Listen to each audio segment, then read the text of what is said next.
Seja bem-vindo a mais uma edição do Botequim Virtual. Informação na dose certa.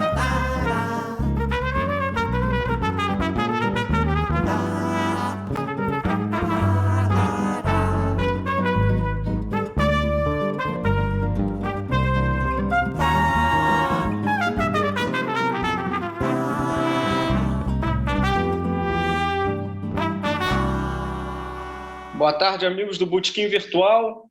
Aqui estamos nós com mais um encontro. Quem é de chopp vai de chopp, quem é de cafezinho vai de cafezinho, nesse outono, já amanhecendo um frio. E hoje temos o prazer de receber o escultor e pintor Rodrigo Pedrosa. Tudo bom, Rodrigo? Tudo bem, prazer. Boa tarde. Boa tarde, um cafezinho para nós. Isso aí.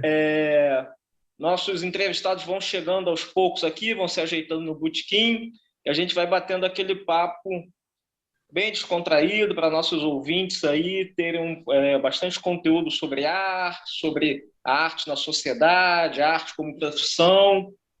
E, Rodrigo, eu gostaria de começar esse bate-papo, e os colegas vão entrando, você vai falando. Você é escultor e pintor. Eu gostaria que você, dentro da escultura, para os nossos ouvintes, você, se possível, contasse um pouco da sua trajetória e fizesse uma diferenciação entre a escultura, aquela do bloco de gesso, e a escultura que vem do molde. Como leigo, acredito que a do bloco do gesso, assim, numa primeira impressão, são aquelas brancas, né, que vieram de um blocão e saiu. O escultor, esculpindo, fez o gesso. E essas estátuas que nós vemos nas ruas são mais moldadas. Aí como é que é? O escultor faz o molde que o chumbo, que o aço vai entrar? Sim, vamos lá. Primeiro, você pediu para eu dar uma pequena passada na minha trajetória, né? Eu tenho 52 anos, tenho como formação programação visual, né? Eu sou formado em programação visual, que hoje chama design, né? Mas na nossa época era programação visual, com pós-graduação em marketing. Trabalhei durante quase 30 anos em publicidade. Né? Tivemos a minha primeira agência, inclusive, o Zeca Magalhães foi meu sócio, um amigo, né? Até hoje, estamos aí juntos, né? Ele era redator e eu sempre fui da parte de direção de arte. Então, eu trabalhei durante 30 anos, depois da sociedade com o Zeca, eu tive mais 4 escritórios, né, aqui no Rio de Janeiro, tive também em Niterói, eu resido em Niterói, né?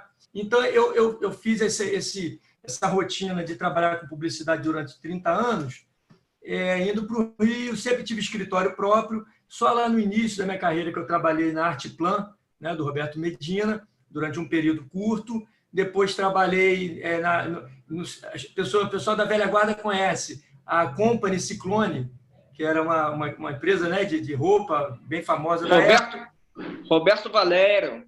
Sim, Roberto Valério era patrocinado, né, do Mauro Talbot e o Luiz de Freitas eram os proprietários. Trabalhei lá como designer durante um período e decidi montar minhas agências e fui até aproximadamente 7 anos atrás. Né, quando por que eu estou falando isso? Porque a minha trajetória como artista, ela é uma trajetória meio que traumática, não é uma trajetória assim que foi artista desde garoto, sempre fez isso e acabou, né, por consequência, se tornando um artista profissional. Pelo contrário, eu corri da arte como quem corre do capeta, assim, durante toda a minha vida. É uma coisa, o Zeca conhece um pouquinho. Eu corri, mas uma hora eu cansei e ela me pegou, não teve jeito. Eu passei esses 40 anos quase, né, da minha vida fazendo diversas atividades para não me envolver na arte. Eu tinha uma questão de cabeça com a arte que eu não conseguia realmente. E, para você ter uma ideia, eu cheguei a ter bar e restaurante, supermercado, fabriquei prancha de surf, tive loja de roupa, eu fiz um monte de coisa para não fazer arte. Né? Grilo da cabeça mesmo. Aí, um belo dia, eu entrei em depressão, tive uma depressão e fui fazer análise. Fiquei 10 anos fazendo análise. Nesses 10 anos de análise, realmente esse é um recorte na minha vida. Foi que mudou a minha vida. Eu consegui, né, desembrulhar esse grilo da minha cuca, esse problema que eu tinha em relação a isso, que é um problema que tem uma relação com a minha mãe, mas é bem complexo, então acho que não vai demorar para explicar, mas nesses 10 anos de análise eu consegui me tornar artista. Né? E foi, como tudo na minha vida é meio brusco, eu sou péssimo em planejamento, eu cheguei em casa num dia e falei para minha esposa que eu estava fechando o escritório, que ia acabar o escritório, estava mandando todo mundo embora, os clientes, todo mundo, ia me tornar artista plástico, com 2 filhos para criar. E minha esposa, graças a Deus, poxa, se não fosse por ela, talvez eu não tivesse feito essa transição. Ela falou que eu tinha demorado a tomar essa decisão. Quer dizer, né, foi um conforto para mim. Só que no outro dia eu já não tinha um tostão. Eu não tinha empresa mais, né? Depois que eu fechei a empresa, né, foram algumas semanas, eu não tinha mais sustentação, não tinha mais nada. E aí, a partir disso, eu comecei a buscar a forma de viver de arte, né? Não tinha conhecimento de mercado, não tinha experiência de mercado.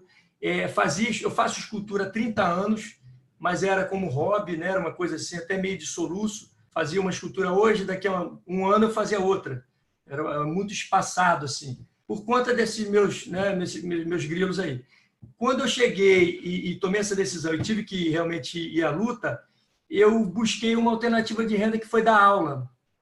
Né? Como eu já tinha muito tempo de escultura, né? Mesmo que não de mercado, mas de produção, eu comecei a dar aula. Aí Deus ajuda, né? O universo acho que conspira a favor da gente quando a gente tem uma decisão que eu acho que é franca, né? De alma, né? Uma coisa... Eu acho que eu nasci para ser artista mesmo, então não me dava conta disso.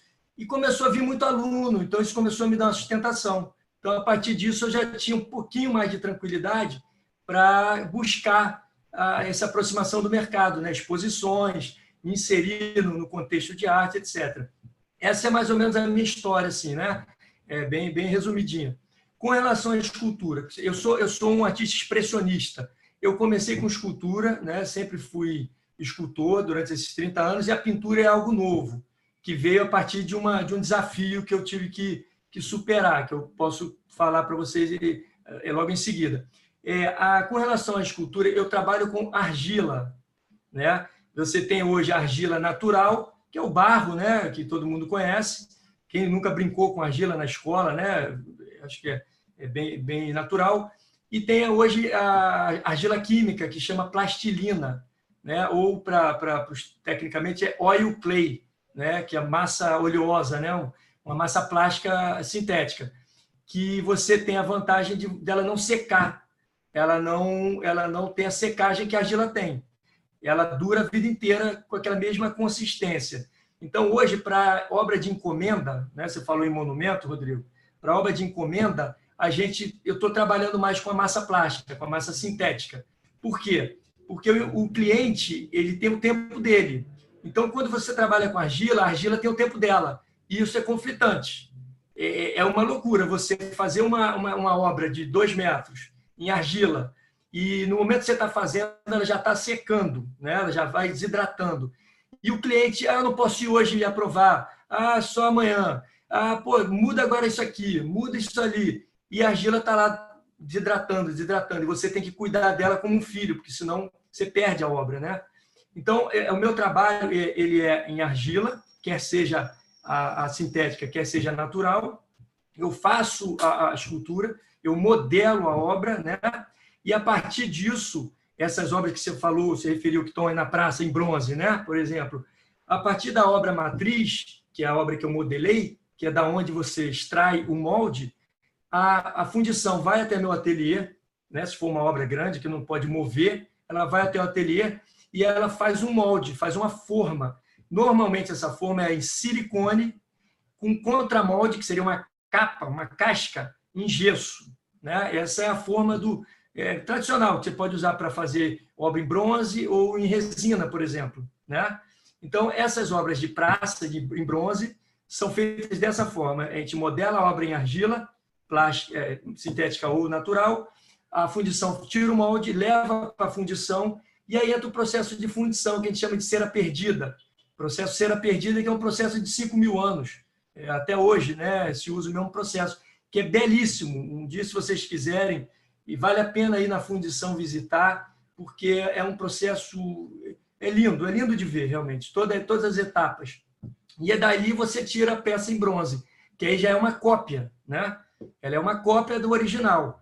E você pode fazer até 8 cópias para manter a originalidade dela. Você numera e vai até 8, então você tem original. Fizer muita quantidade, já perde né, a questão de obra de arte e vira produção em série, né? Já é outra coisa. E você falou do gesso. O gesso, só te corrigindo, Rodrigo, o gesso você não modela ele com o cinzel, batendo, como os escultores antigos, né, do Renascimento, etc. O gesso você faz cópia também. Ele normalmente é usado para fazer cópia. Você injeta na forma o gesso. O que se usa mesmo para fazer obra esculpida no cinzel é mármore, né, ou pedra, né? Tem pessoas que preferem trabalhar com pedra, mas essa escultura tradicional, você quer ver do Michelangelo, está lá, foi toda esculpida no cinzel, toda no martelinho. Hoje, a coisa evoluiu tanto que você tem máquina computadorizada que já esculpe praticamente ela toda para você no mármore, entendeu? Você tem como a gente chama de router, que corta madeira e metal, você tem uma máquina, uma impressora digital que esculpe o mármore praticamente todo e o escultor só vem dando finish, né? Dando aquele acabamento, entendeu? Então, são essas duas formas de você fazer escultura. Entre algumas outras mais, mas o mercado trabalha muito com essas duas formas. Ou esculpir diretamente no cinzel, na matéria bruta e dura, ou fazer modelagem e extrair forma, ou o que é mais cerâmica, né? Porque também eu tenho muitas obras, a maioria, na verdade, por causa do custo do bronze, a maioria das minhas obras elas são de cerâmica queimada em forno. E aí você pode botar na sua casa, numa galeria, no museu, sem problema algum. Ela dura a vida inteira, ela fica com a rigidez de uma pedra, é um material de telha de casa, né? De filtro de barro, é esse material, né? Que é a argila queimada que se torna cerâmica. Rodrigo, você disse que recebe encomendas, né? Faz esculturas por encomenda, mas faz também por livre iniciativa. Eu queria saber onde você busca a sua inspiração para as peças. Legal. São dois caminhos que eu sigo, que não são todos os artistas que têm esse mesmo approach, mas eu não sei, o mercado começou a me pedir e eu acabei indo para essa questão do monumento, de obra por encomenda, né? Eu, ao longo dos meus 30 anos, aí eu sempre fiz a obra autoral, né? Então, a pergunta é muito pertinente, porque é bem diferente, né? O meu trabalho autoral, eu sempre trabalhei a figura humana, né? Na verdade, o próprio trabalho de encomenda eu também sempre foquei na figura humana. Mas a minha inspiração é na minha vida mesmo. O meu trabalho sempre foi muito umbilical. Eu sempre falei de questões das vicissitudes da vida, né? Do peso existencial, do sofrimento humano. Eu não sei se isso é uma coisa que, não sei, é difícil eu explicar com muita clareza. Talvez uma pessoa de fora possa até explicar melhor, mas eu falo de mim mesmo. Eu falo de tudo que eu passo, de tudo que eu sofro. Como é que vem a obra na minha cabeça? Aquilo fica consolidando ali na minha mente essas notícias todas que a gente vê, né? Essas mazelas humanas, gente passando fome, tanta coisa terrível. E o meu sofrimento, por isso, antes da análise, voltando só lá atrás, eu acabei desembocando numa depressão, porque eu fico com isso remoendo dentro de mim, eu não conseguia botar para fora, e isso foi me fazendo mal. Quando eu fiz a análise, eu consegui compreender, e um ponto curioso nesse aspecto, que reforça essa minha narrativa.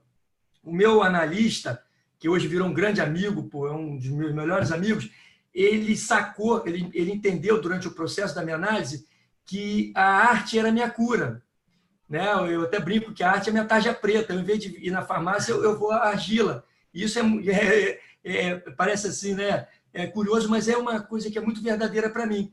O que ele fez nesse processo? Ele me obrigava, entre aspas, né? Ele me induzia a pagar a análise com obra de arte, com minha produção, entendeu? Porque ele viu que ou eu forço esse cara a fazer, ou esse cara não vai fazer.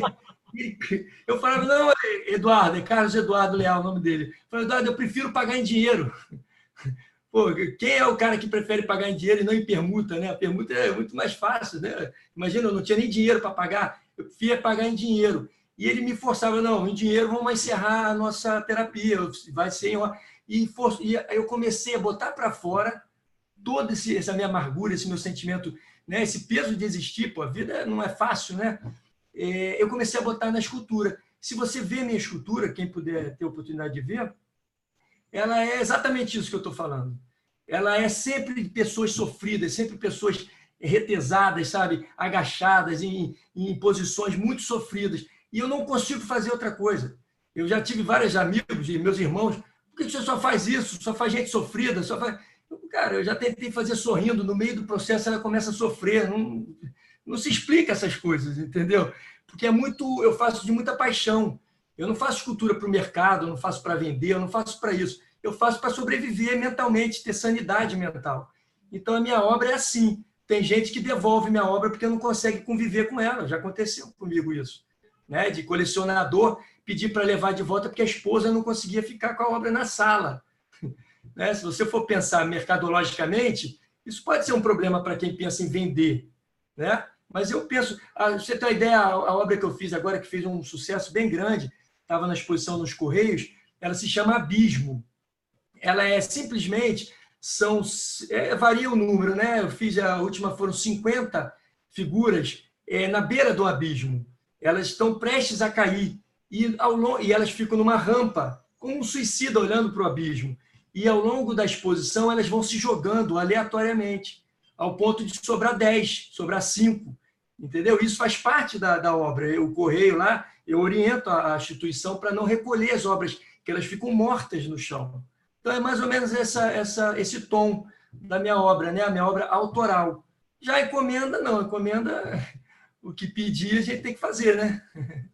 Basicamente isso. Pedrosa, me diz uma coisa, a estátua pega Covid?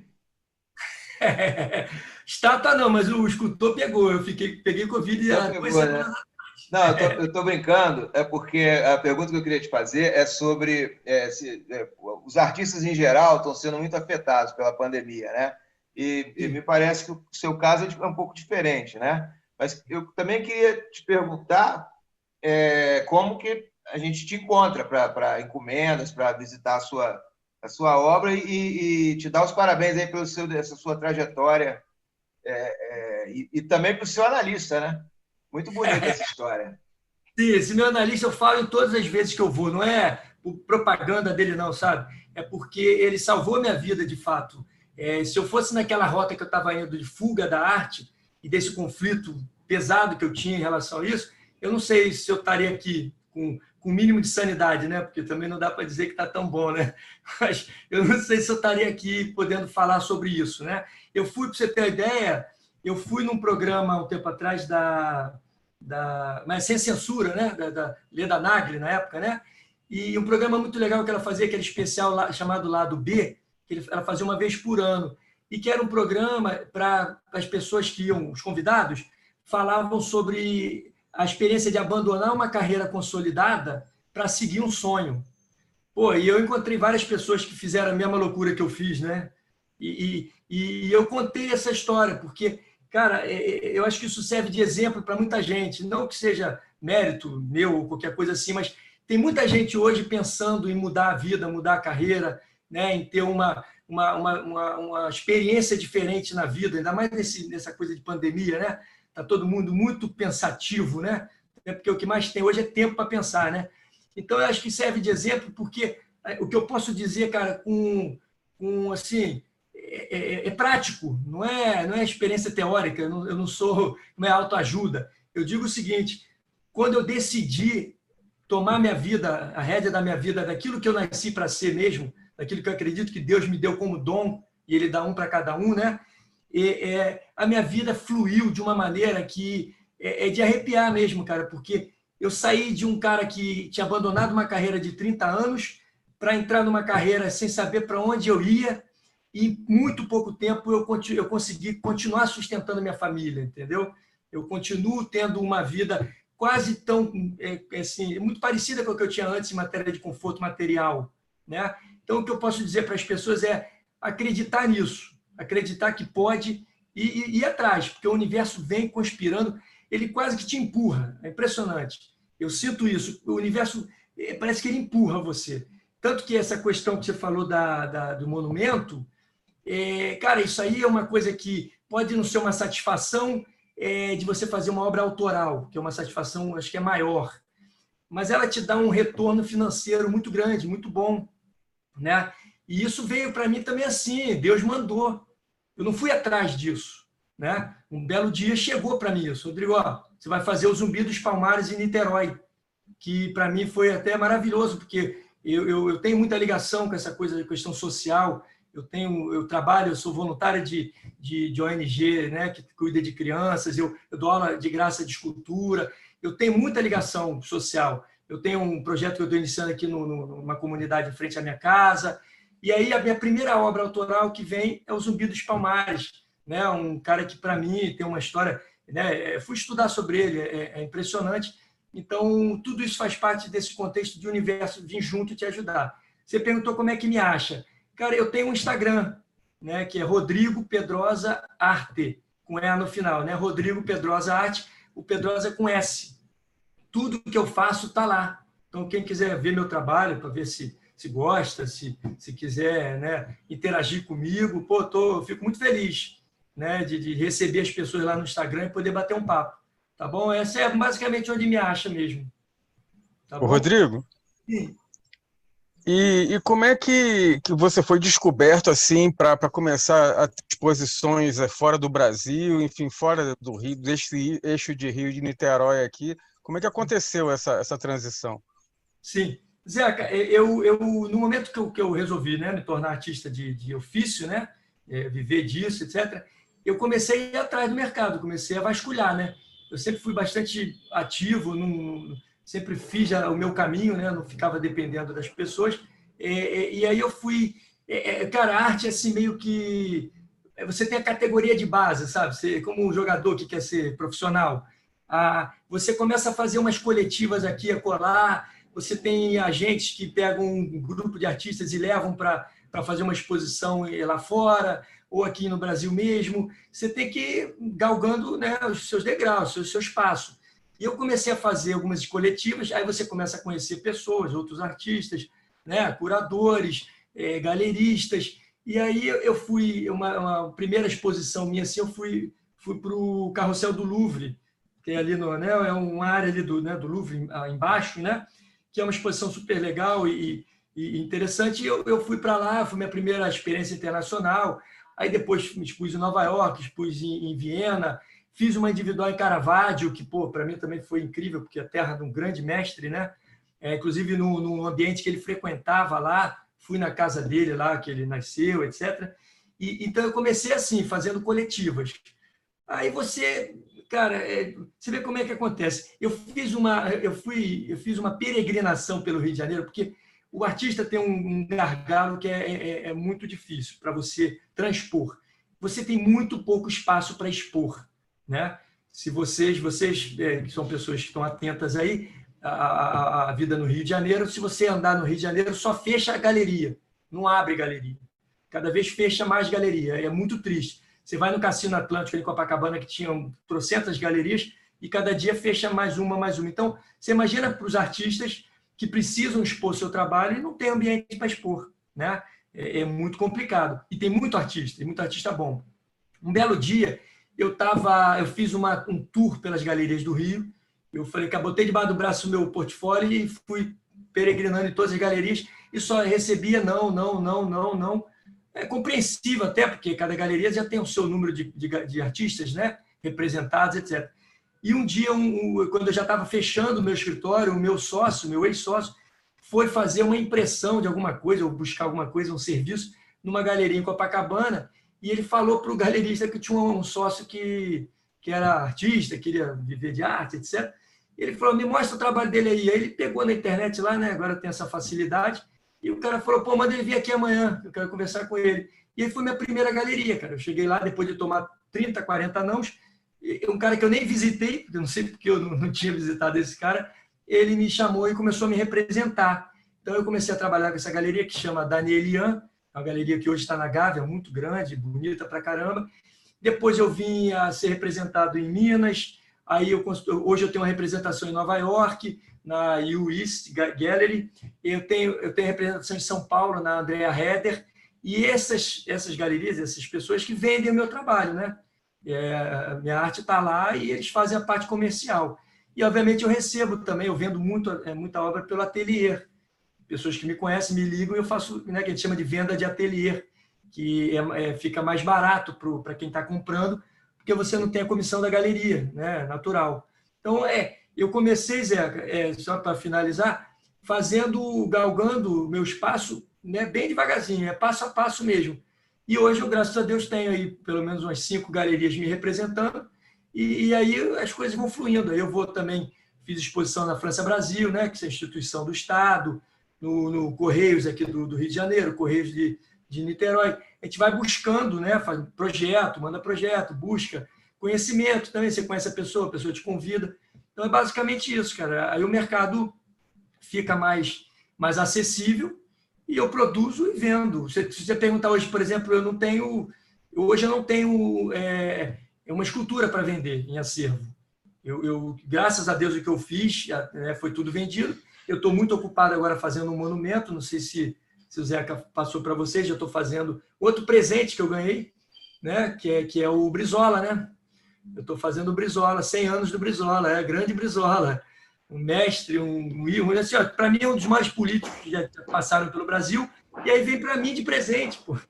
Entendeu? Eu recebi uma ligação um dia e o Lupe, né, o presidente do PDT, me pediu para ir lá, que queria que eu fizesse para ficar no diretório nacional do PDT, que era um sonho do Brizola, que vai inaugurar dia 22 de janeiro.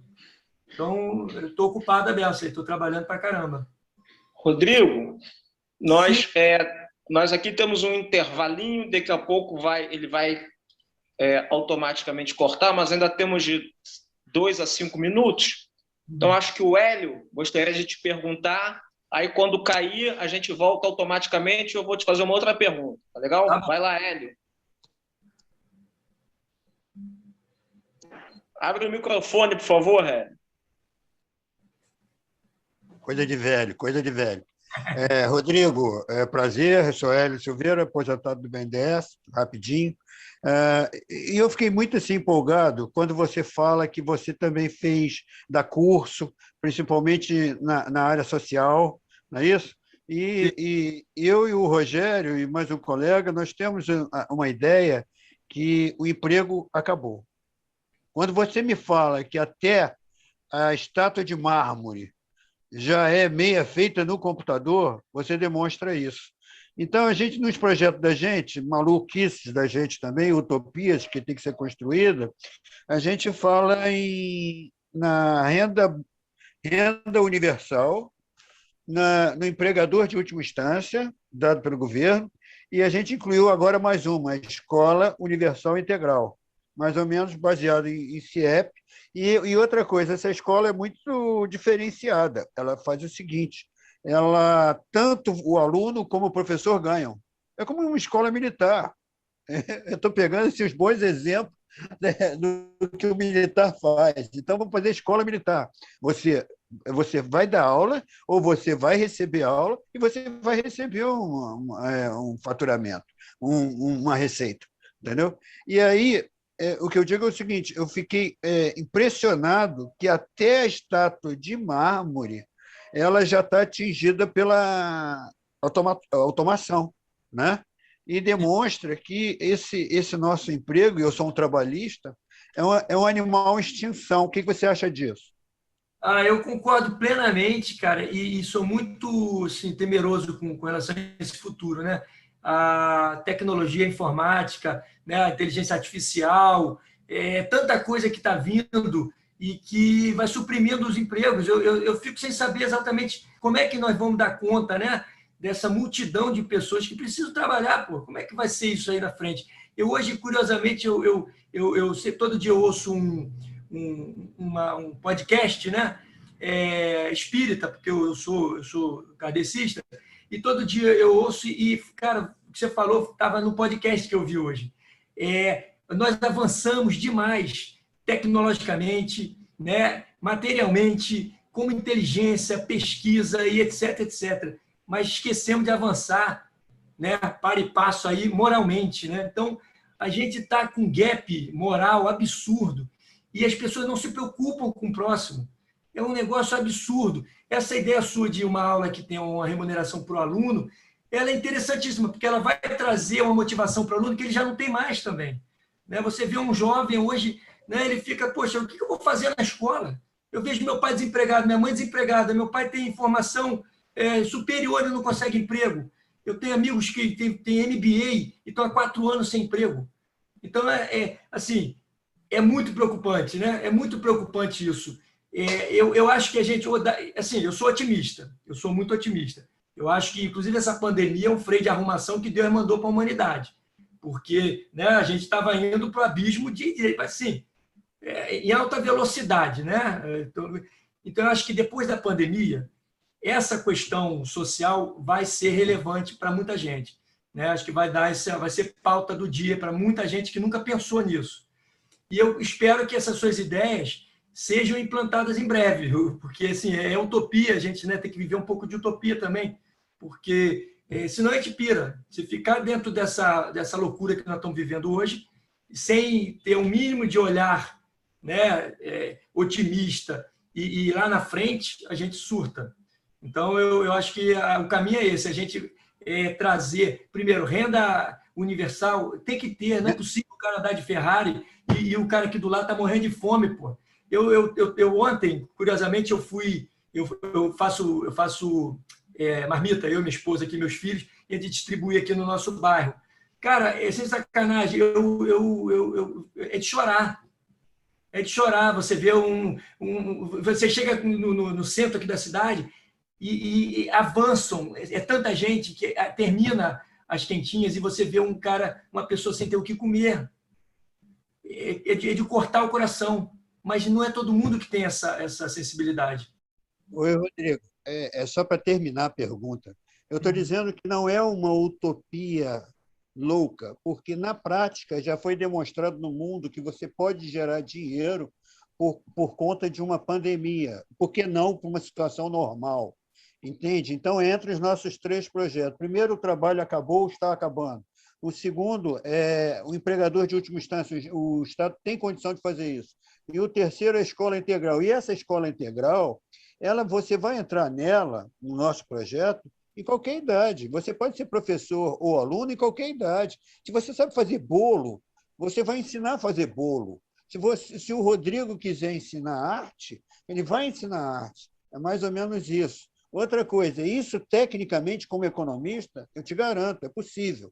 Agora, falta o politicamente. O politicamente é a conscientização dos 99%. Não é revolução, é a conscientização tipo. Cara, vocês perderam 1%, vocês perderam. É mais ou menos isso, entendeu? Perfeito. Bom, vou encerrar aqui. Perfeito. É isso mesmo. Maravilhoso.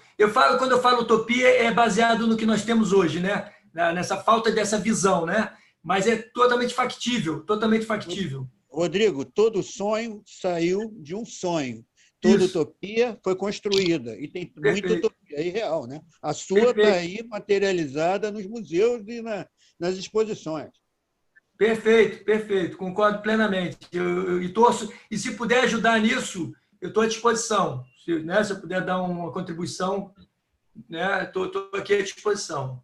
O Rogério está para lançar um artigo nosso que faça a vacinação universal, não faça a guerra das vacinas. Maravilhoso. Faça amor, não faça guerra. Exatamente. É só uma questão de reumanizar o ser humano, né? A máquina, a tecnologia, tudo isso que a gente vê hoje desumanizou as pessoas, né? Hoje a frieza impera. E quando você começa a se sensibilizar de novo com o seu irmão, isso tudo que você falou, Hélio, vai se tornar realidade, e eu tenho certeza. Eu sou otimista pra caramba. Entendeu? E por isso que eu quero estar junto nessa onda que vai tomar o mundo, porque isso aí é o futuro. Rodrigo, ainda nesse campo profissional, principalmente para os ouvintes mais novos, onde você como profissional, artista, como que digamos, o jovem descobre sabe que tem um talento. 2, onde ele estudar. Onde hoje tem escolas, cursos, possivelmente gratuitas para um jovem se dedicar à escultura. Depois, ainda nesse mundo de transformação trabalhista, que nós acabamos de conversar, um passo atrás, se ainda formado ele em alguma escola dessas, onde ele pode procurar emprego, caso ele não consiga ainda montar um negócio próprio, ele ter o seu nome e marca, como eu acredito que como você já é hoje. Tá. E a última pergunta, Rodrigo, é como é a remuneração do escultor, tanto para esse que não vai ser ainda uma pessoa conhecida como você é, e para essa pessoa conhecida, como é que é essa variação? Tá. Eu até anotei aqui, porque é muita pergunta para o meu cérebro, que não tem capacidade. É esquema de botequim, a gente fica querendo falar, o papo é bom, desculpa às vezes perguntar muito, mas os ouvintes vão gostar. Com o HD já não está lá essas coisas. Vamos lá. Olha só, como descobrir o talento, cara, é uma coisa muito pessoal, mas, cara, não tem jeito. Deus te dá um dom, você vem para cá com ele, e a sociedade adora podar você, né? Tirar esse dom de você. E artista é aquele negócio. O pai fala assim, isso não dá camisa para ninguém, meu filho, sai desse negócio. E aí você fica famoso, ele está lá no gargarejo, é meu filho, ó, é meu filho, né?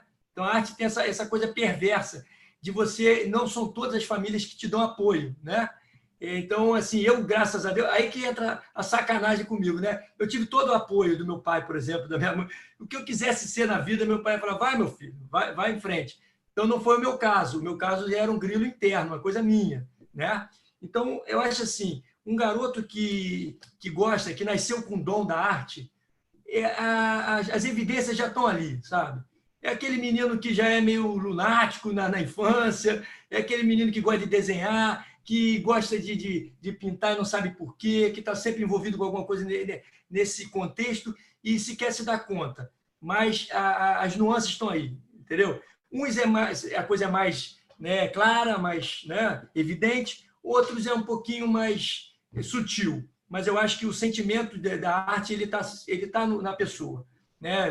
Que era o Gauguin que falava que a arte é um eterno martírio, né? Na verdade, você é escolhido pela arte, você não escolhe a arte. Se eu fosse pensar, eu queria ser, sei lá, vamos imaginar aqui, médico, advogado, sei lá, artista é uma loucura. No Brasil, então, pelo amor de Deus. Então, acho que o dom, o talento vem, a pessoa vai perceber isso com o tempo. Onde estudar, o Brasil, né, infelizmente, cultura não é muito, né, fomentada nesse país, né, o Estado brasileiro, então, agora, pelo amor de Deus, a cultura parece que virou inimiga, né, do Estado, né? Então, não tem muitos lugares para você estudar gratuito. Eu não conheço, né? Assim, realmente, eu dou aula para instituições de caridade. Se tiver um menino com talento que está ouvindo aqui e quiser entrar em contato comigo, fica à vontade. Meu ateliê é em Niterói, eu vou ter prazer em ajudar. É uma coisa que me dá realmente prazer. Tá? Agora, para estudar, tem cursos de escultores. Né? Eu, por exemplo, eu dou curso pago, né? Eu dou aula. Né? Eu tenho alunos que me remuneram para eu dar aula. Então, eu sou um desses canais para você começar, né, a entender escultura. E tem outros cursos. Você hoje vai na internet, né, para não me alongar muito, bota lá curso de escultura no Google, no tio Google aí, e vão aparecer alguns. Inclusive o meu aparece sempre, não sei nem porquê. Até nisso o universo está me ajudando, porque eu nunca fiz nada para isso, mas ele vem lá na primeira página do Google. Tá? Então, acho que... E, claro, a universidade tem, né, a UFRJ, né, maravilhosa, que o meu sócio de ateliê, Rafael Vicente, que é um pintor, para mim o melhor pintor do Brasil, é meu sócio de ateliê, não é puxar saco dele não, porque ele realmente é incrível. Ele foi professor da Escola de Belas Artes, e lá é um caminho muito bom para você ter essa bagagem, né, até curricular, né? Como vender, como entrar no mercado. Hoje, né, tudo tem um lado bom, né? A gente está falando aqui da tecnologia que esfriou o ser humano, mas, por outro lado, a tecnologia te abre a porta do mundo, né? Então, hoje você vai no Instagram, eu tenho seguidores do Japão, da Austrália, do Canadá, de todos os lugares do mundo. Então, você bota lá, né, cria o seu Instagramzinho lá, artista plástico, fulano de tal, começa a postar as suas obras e pode ter certeza, se o trabalho tiver qualidade, se for, né, tiver num caminho, vai aparecer gente querendo interagir, te convidando para alguma coisa, vai pintar esse retorno do mercado. E, óbvio, galeria, exposição, bater na porta, buscar. Não é fácil, você tem no Rio, sei lá, 15 galerias, 20 galerias, e você tem 50 mil artistas, né? Então, é como você jogar no time de primeira divisão, você conseguir ser representado por uma boa galeria. Não é fácil, é um caminho longo, né? Não adianta também achar, vou virar artista, e amanhã está numa grande galeria, só se for um gênio, né? Se for a reencarnação de um grande mestre, isso acontece, né? Também não vamos descartar. Mas não é assim que funciona na vida prática, tá? Então, é buscar, visitar a galeria, mostrar o trabalho. Puder fazer uma exposição na praça, faz. Poxa, vários artistas de coisas são famosos, foram descobertos na Praça de Ipanema, expondo na Praça de Ipanema. Não tem que ter vergonha, tem que mostrar o trabalho.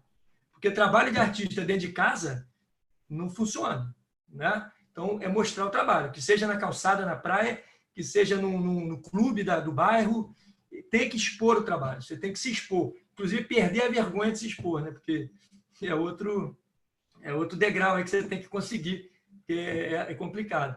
Grande Randolfo. Oba, tudo bem. Estamos ouvindo aí, realmente, é uma coisa que eu gostaria de tocar nesse assunto, entre dom e talento, né? Porque dom é nato, né? É DNA do camarada, não tem como você fugir disso. Agora, o talento não. O talento é você desenvolver aquilo, uma coisa que você gosta. E vou citar dois casos como assim, de talento e dom. Lá no Ceará, eu conhecia, não me lembro o nome, de um pintor que, no mercado, ele pintava aqueles pavões. Ficaram famosos aqueles pavões dele, maravilhosos, né? E agora, recentemente, morreu o nosso companheiro Nelson Sargento, que tinha que pegar e pintar em Eucatex. É um negócio que você vê que é um negócio maravilhoso. Então, eu queria saber de você o seguinte: eu sou do tempo que a gente estudava trabalhos manuais, que era uma forma de você desenvolver alguma coisa plástica ou artística, com massa, com pintura, e até eu descobri que eu gostava de serra tico-tico, trabalhar com serra tico-tico, em matéria de plástico, nada me atendia. Então, eu acho que não existe no Brasil quase um descaso para o talento e para o dom. Entende? Um exemplo, esse agora de Nelson Sargento, vai ficar famoso os quadros dele. Depois de morto, aí entra para a Galeria da Glória. Sim. Como é que você vê essa situação?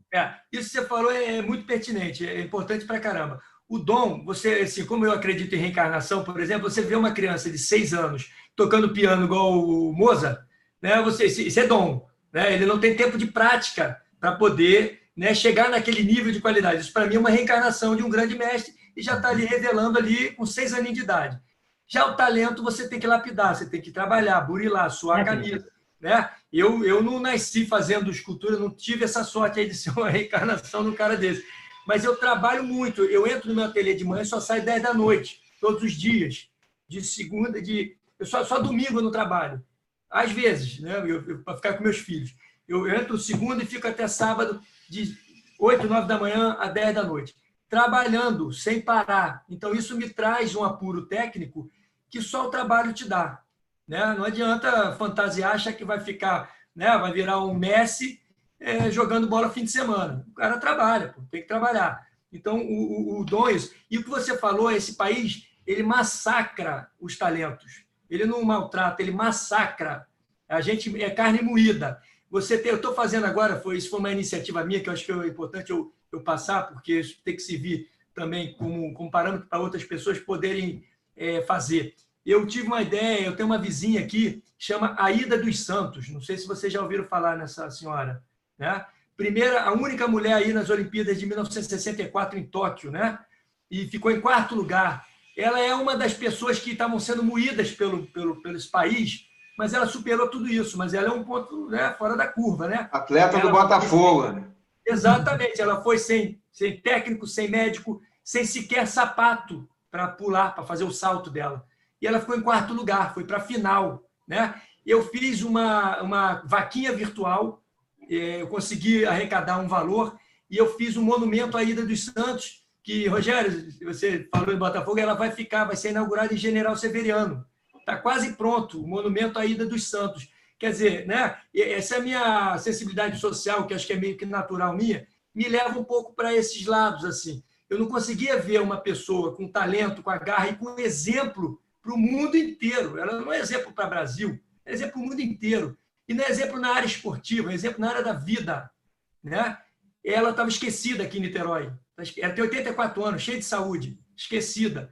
E esse monumento gerou uma matéria linda na ESPN, comigo e com ela, falando sobre isso, quer dizer, já trouxe ela de volta para a pauta, gerou 3 ou 4 matérias em jornal, saiu no Globo, saiu na tribuna da imprensa, quer dizer, trouxe ela de volta para onde ela nunca deveria ter saído, que é evidência, ela é um exemplo de ser humano.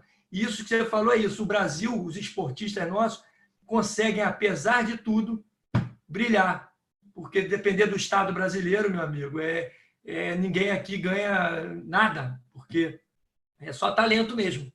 Não é à toa que tiraram a cultura do Ministério da Educação, né? É óbvio, como dizia o Darcy Ribeiro, né? Educação no Brasil não é um fracasso, é um projeto, né? Aqui o Estado brasileiro é mestre em tirar a educação do povo, em fazer a gente ficar ignorante, transformar a gente em massa de manobra. Então, o que falar, né, mais de um Estado desse, né? Perfeito. Aproveito para sugerir à direção nacional do PDT que faça também uma estátua do Darcy e encomende do Rodrigo. Rogério, a primeira coisa que eu falei na reunião com o Lupe foi isso. Tem que ter uma estátua do Darcy Ribeiro, não é possível. Esse cara é um dos maiores intelectuais desse país. Para mim, um dos maiores do mundo, porque ele não só é inteligente, é articulado, ele é tudo de bom na questão intelectual, mas ele tem uma visão que muitos intelectuais não têm, que é a visão social. Incrível, incrível. Esse cara é um ídolo e está aí também caindo no esquecimento, infelizmente. Alana, quer perguntar? Eu quero saber, Rodrigo, você como escultor, como pintor, como artista, como é que você vê a pintura mediúnica? E outra coisa, a pintura que é feita por aqueles artistas pés e com a boca. Como é que você vê? Como é que você qualifica? Isso é muito legal. Eu tenho assim, a pintura mediúnica, né? Aí nós estamos entrando numa praia, né, que nem todo mundo, né, tem afinidade, mas né, acho que é importante eu passar isso porque eu já tive experiências nesse sentido. A pintura mediúnica, para mim, é óbvio que picareta tem em todo lugar, né? Vamos falar claramente. Não é porque é espírita que é gente boa e que é um santo, né? Tem em todo lugar, né? Infelizmente. Então tem muito pintor mediúnico que não é lá essa coisa que vem muito intuitivamente, não. Tem uma certa malandragem ali. Agora tem uns que de fato é uma manifestação, como é a psicografia. Não tem diferença nenhuma. Só é uma outra ferramenta, né? Uma outra mídia. Ele pinta em vez de escrever. Chico Xavier escrevia. E você tem um cara que pinta. Né? Assim como tem um cara que canta, que traz música, né? Que etc, etc. Então, eu acredito fortemente nisso. Eu acho que tem grande valor. Porém, eu não sei, assim, o mercado não absorveu isso. Estou falando como o Rodrigo, o valor que eu acho que tem, o mercado não tem. Né? Você não vê leilão, você não vê obra de arte mediúnica em museu, em galerias, né? Não sei se daqui a pouco isso vai acontecer, mas ainda não tem o reconhecimento de mercado. A pintura com os pés, com as mãos, é aquilo. Se a pessoa tem uma... Deus sabe o que faz, né? Não tem nada por acaso. Se a pessoa tem uma deficiência que impede que ele mova a mão para pintar, mas ele tem o dom da pintura, aí, voltando ao Randolfo, né? O dom da pintura está nele, ele nasceu para ser artista, não existe dificuldade, não existe obstáculo. Esse cara vai pintar. Nem que seja, sei lá, soprando tinta, ele vai pintar. Entendeu? Eu acho que é uma coisa que as pessoas superam essas limitações. Todo dia você vê isso. As pessoas superando limitações. Então, eu acho que o cara que pinta com a mão, com o pé e por aí vai, além de ser genial, de ser uma superação incrível, faz parte da vida dele, né, desse resgate dele. E ele está botando arte para fora desse jeito. Eu estou falando isso com muita propriedade, que eu frequento o Frei Luiz, não sei se vocês conhecem o lado de Frei Luiz, né? Há muito tempo já, eu me tornei espírita, inclusive lá. E tem um médium lá chamado Seu Jorge, que ele tinha uma coisa comigo, assim, sempre que eu ia lá, ele me atendia. né? Porque lá você não escolhe, quero ser atendido pelo médium e tal. Mas ele, Rodrigo, vem cá. E ele falou para mim que eu fui... Ele sabia tudo da minha vida, impressionante, o cara sabe tudo. Ele falou para mim que eu fui artista durante várias encarnações e nessa encarnação eu estava bloqueando completamente isso. Por isso estava me fazendo tão mal, né? E que a espiritualidade lá estava muito feliz porque eu me tornei artista. Então eu tive esse banho de motivação espiritual porque eles falaram, meu irmão, agora você encontrou o seu caminho. E nesse dia que ele me deu essa notícia, ele me pediu para fazer uma escultura ao vivo, dentro da sala de médiuns, mas uma escultura de plasma, uma escultura que ninguém vê, né? Que ninguém enxerga, né?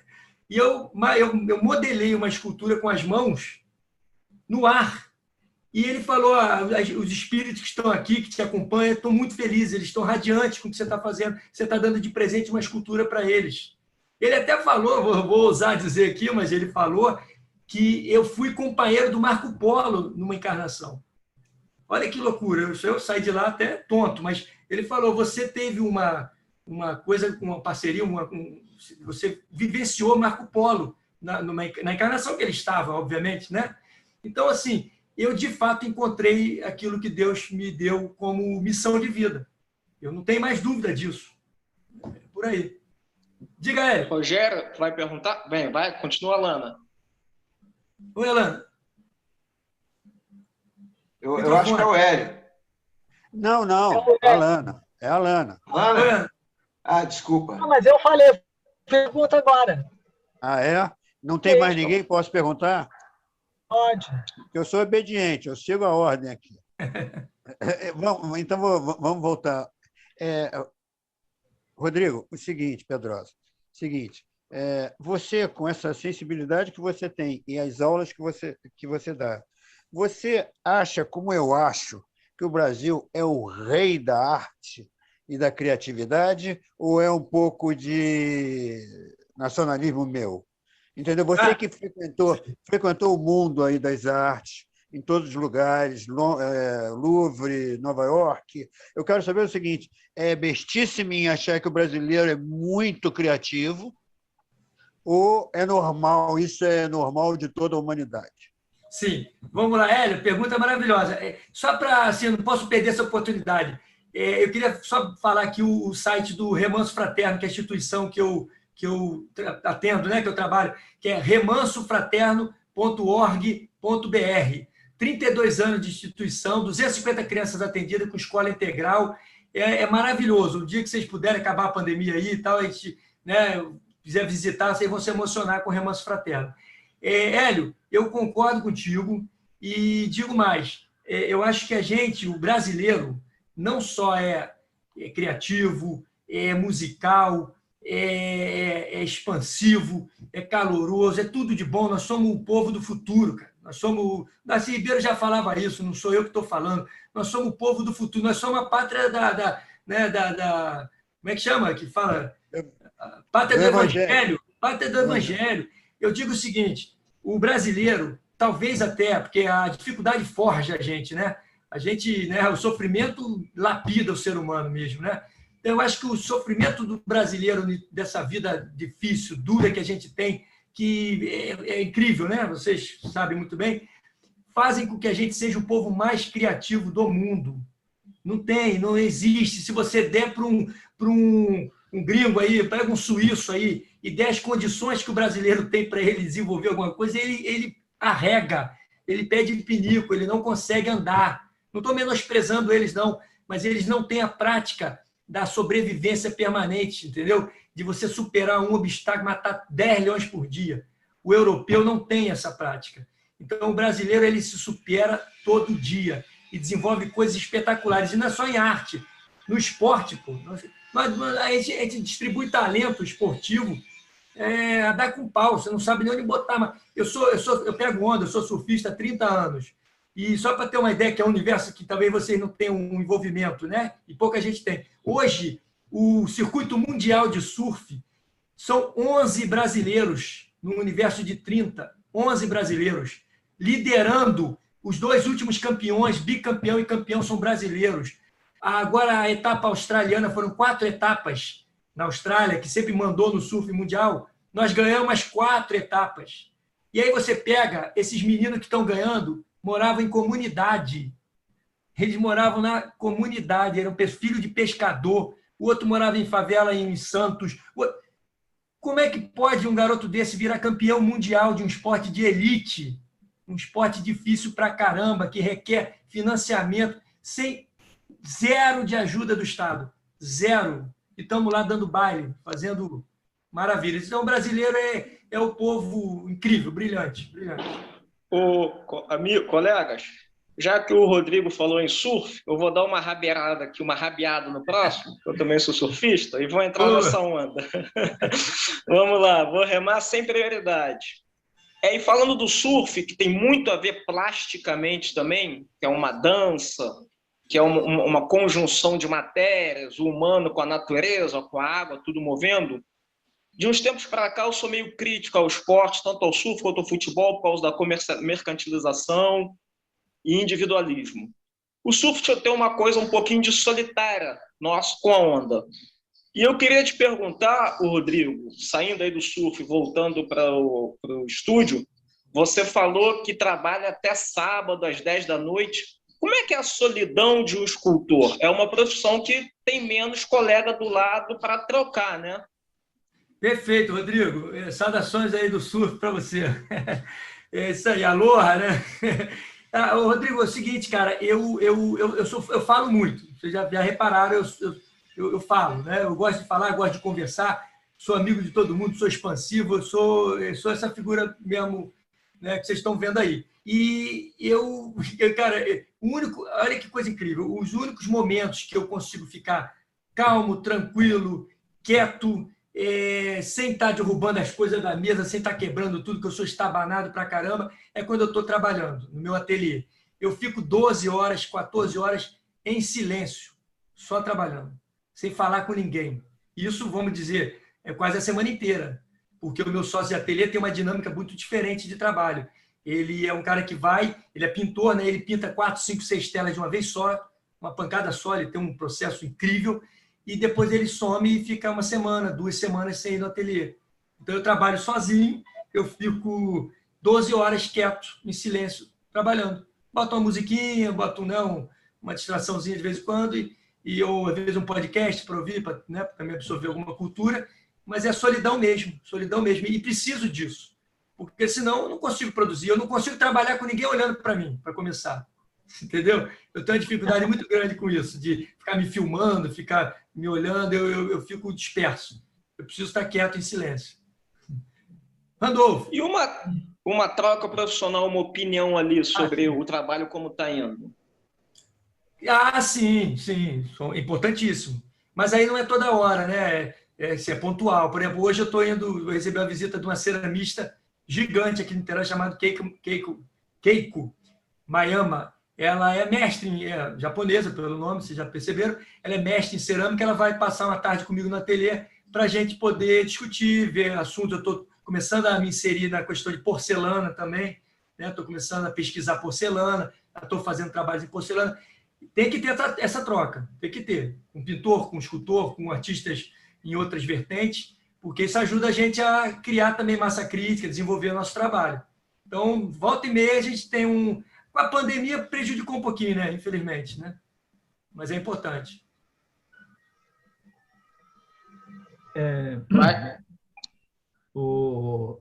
A questão do quem trabalha com a arte, já tem a arte como companhia. Isso é fundamental. Você se dedica a ela como se você estivesse numa torcida num jogo de futebol, porque você tem, no caso específico de você, uma prancheta e os pincéis são companheiros natos que estão ali grudados com você. E quando todo o teu pensamento, porque as pessoas pensam que fazer um quadro é sim pegar um pincel, não. Você vai perspectiva de angulação, tudo aquilo vai passando pela tua cabeça, a mistura de tinta, em quantidade você mistura para dar um tom diferente. Isso tudo é a companhia que está exercendo com você em termos de arte, né? Agora, com relação à tua questão de descoberta para a arte, quando é da meia-idade, Kardec explica isso muito bem, cara. Sim, claro, porque ainda para a gente não entrar tanto nessa seara, porque, né, tem católicos, tem evangélicos, etc., está todo mundo assistindo, e pode ficar chato para quem não é dessa, né, dessa ligação aí. Mas é claro, tudo vem com a gente, já estamos aqui. É só conseguir botar para fora, né, expressar isso. Né? Eu demorei muito a expressar isso, mas já me falaram também, isso é interessante, lá, o seu Jorge, lá no Frei Luiz, ele percebeu, não precisei falar, ele falou, Rodrigo, para com esse grilo de que você perdeu tempo. Porque você imagina, eu passei quase 40 anos sem fazer arte. Olha quanto tempo, né? De prática, eu deixei para trás. Ele falou, você não perdeu tempo, você estava sendo preparado. Então, não posso mais nem questionar nada, né? Tem que aceitar isso aí. Oi, Hélio. Posso falar? Olha só, é o seguinte, você falou uma coisa maravilhosa, que dentro da nossa tese, a gente está dizendo o seguinte, olha, o trabalho material está em extinção, mas o trabalho imaterial, isso vai ter cada vez mais valor. O artesanato é um deles. Aí, quando você diz o seguinte, eu vou dizer o seguinte, você não trabalha, entendeu? Você não trabalha. Confúcio falava isso. Se você não quer trabalhar, faça o que você gosta. Então, eu duvido que você canse no seu trabalho. Duvido. Perfeito, Hélio. Perfeito. Eu tenho que me policiar. Eu duvido que você vai ficar uma madrugada sem dormir e não vai ficar prazeroso de ter feito uma obra de arte. Perfeito. O que você falou, cara, não tem nem... sem tirar nem pôr, porque eu vou trabalhar... Cara, isso é que eu falo também, que lá no início eu falei que eu gosto de estar botando para as pessoas o que eu passei, a minha experiência, não para me gabar, mas porque eu quero, um sonho meu é que as pessoas possam encontrar o seu talento e o seu dom e exercer isso profissionalmente, porque eu não trabalho de fato, eu me divirto. Né? Eu me divirto, eu vou trabalhar cantando, eu pedalo, eu vou trabalhar de bicicleta todo dia. Eu boto um fone no ouvido e vou cantando, cantarolando.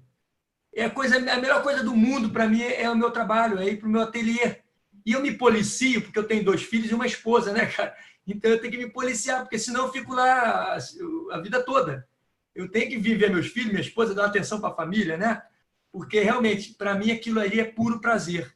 E eu desejo que todo mundo possa ter esse mesmo privilégio, né? Porque eu acho que isso é um privilégio. Mas tem que ir atrás, tem que buscar, tem que... Não é fácil também, né? Eu estou falando isso hoje aqui, que eu já cheguei mais ou menos nesse ponto. Mas quanta coisa eu passei nesses 10 anos, né, de dificuldade financeira, de problema em casa também, né? Porque essas coisas todas vão, né? Porra, duro, sem saber se amanhã eu ia ter como fazer alguma coisa ou outra e tal. Quer dizer, família para criar, né, cara? Então também não é uma aventura, mas vale a pena e dá certo. E nesse ir atrás, como é que está o mercado de cultura no Brasil? Exposições, galerias, como é que você está vendo isso? As pessoas estão distantes. Será que estão usando a internet para ver os trabalhos que estão sendo feitos? Está sendo possível manter esse tipo de negociação? Sim, Rodolfo, essa pergunta é muito pertinente, porque essa pandemia trouxe um mundo completamente diferente do que a gente imaginava e pensava, né? É uma distopia total, né? Ninguém imaginava o que nós estamos passando, né? Isso é um fato. O que aconteceu? As instituições públicas de exposição fecharam todas durante praticamente um ano, né? Os museus, etc, etc. As galerias de arte praticamente também fecharam. E aí vem o lado bom aí da internet, né? Que tudo nessa vida tem 2 lados. O mundo de arte hoje está entrando, mas com muita força para o virtual, né? É Instagram, é live toda hora, é YouTube, exposição virtual, tá tudo ali dentro. Obviamente, não é igual, né? Você ir no museu, tete a tete, ver uma obra, porra, não tem como comparar. Mas o mercado está se adaptando, as feiras de arte grandes, como a SP Arte, Arte Rio, tiveram versões estritamente online no ano passado, esse ano vai ter mista, estão tentando, também vai depender da evolução da pandemia, né? Então, vai tentar fazer mista, online e presencial. O mercado está lutando para também conseguir passar essa fase, cara, porque ninguém sabe lidar bem com isso, né? Nós estamos num momento de descoberta de como é que nós vamos viver face a essa pandemia, que eu acho que ela ainda vai se arrastar um pouquinho mais. Então, é isso, é o mundo virtual. Isso facilitou a visão externa? Facilitou, por outro lado, sim, porque os curadores galeristas internacionais também não tem mais galeria na esquina para ver, eles começam a ir para o virtual, né? E aí começa a ir para o Instagram, o Instagram não tem limite, não tem fronteira, e aí começa a descobrir, né, artistas no Brasil, na África, né, na Europa, vários nesses cantos mais, né? Você pega, tem artistas, pô, a Síria, pô, o Irã tem artistas incríveis, cara, tem lugares assim que tem artistas incríveis. E a gente fica sempre achando que artista é Europa, Nova York, nada. Tem caras incríveis fazendo coisas em países que você nem sabe o nome. E a internet está dando essa possibilidade de abrir essa janela para todo mundo. Isso é o lado positivo. Rodrigo, né? Sim.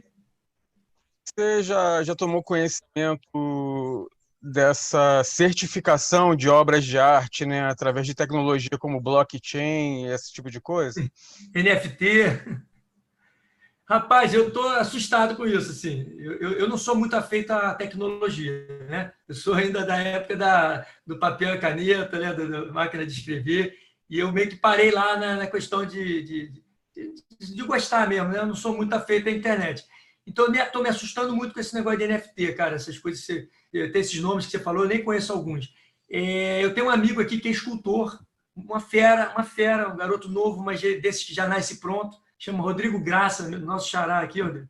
E ele, além de fazer, claro, escultura física, assim, um garoto é muito bom, ele fez agora, recentemente, uma escultura digital, né, até de um rapper desses famosos aí, botou na internet lá e vendeu por, sei lá, não sei se foi $1.000, uma coisa assim. O cara comprou uma imagem no computador, que é esse NFT, né? E, cara, eu não sei, como o Hélio falou aí, o emprego está acabando, daqui a pouco o artista já não vai poder mais, não vai ter o que fazer se não for para o mundo virtual. Mas, como eu sou otimista, eu acho o seguinte, quanto mais avança essa questão digital, virtual, etc., mais o ser humano quer botar o pé no chão, sentir a areia, a terra, o cheiro do mato, mais isso. Entendeu? Eu acho que o ser humano ele não nasceu para lidar com máquina como estão achando que é. Eu acho que o ser humano precisa de terra, precisa botar o pé no chão, entendeu? Precisa de mato, precisa de comer fruta do pé. Então, eu sou da roça, estou falando isso com muito orgulho e com muito prazer, porque eu vim da roça. Então, eu acho que tudo na vida acaba se equilibrando. Né? Vai ter essa onda, como teve a onda da internet, todo mundo achando que é. E hoje as pessoas estão sentindo falta de um abraço. Pô. Então, eu acho que vai ter lugar para todo mundo. Como o Chico Xavier falava, tudo que é seu vai vir para você um dia. Não se preocupa, né?